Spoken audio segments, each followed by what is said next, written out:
Welcome to The Explainer, where we decode complex topics using clear, structured slides. Okay, so the official title for Avatar 4 is out, and it's The Tulkun Rider. Today, we're going to unpack the entire story that, believe it or not, those 5 simple words are hiding in plain sight. So, how much can you really get from just 5 words? Well, a lot more than you might think. See, a title is basically a promise to the audience. It sets the tone and our expectations. So let's break this one down piece by piece. All right, first up, the title puts one name right at the heart of everything, so let's start there, with the magnificent Tulkun. So just in case you need a quick refresher from The Way of Water, the Tulkun are those massive, whale-like beings that are so central to the ocean life on Pandora. But honestly, just calling them a species, that's a huge understatement. And this is the key thing you gotta get. The Tulkun, they aren't just animals, not even close. They are a full-blown civilization. I mean, they've got this core philosophy of nonviolence, a super complex language, an ancient history. For all intents and purposes, they are a people. And that right there is the crucial point.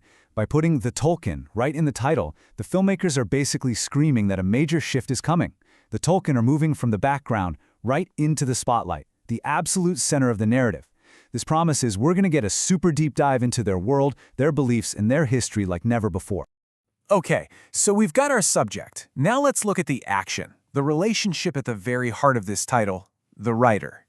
You have to ask yourself, of all the words they could have picked, why writer? I mean, think about it. They could have gone with master, or pilot, or captain, but no, they chose writer. And that one little word, it tells us so much about the film's central relationship. Yeah, look at this. A pilot or a master, that implies a hierarchy, right? A relationship based on control. But a writer, especially when we're talking about the world of Pandora, suggests something completely different. It's about partnership. It's a symbiotic connection built on trust and total mutual respect. And this right here is the heart of it all. This film isn't going to be about someone just using a Tulkun to get a mission done. No way. It's going to be about a really profound connection, about sharing an experience on a truly soul-deep level. Okay, so let's put all these pieces together, right? Let's look at the whole title and see the complete story that it's actually telling us. And when you lay it all out like this, the blueprint becomes crystal clear. Avatar 4, that tells us it's the next chapter. The Tulkun, that's our main subject. And the writer, that defines the central relationship. Put them all together, and what do you get? A picture that looks less like an epic war and a whole lot more like an intimate, character-driven journey.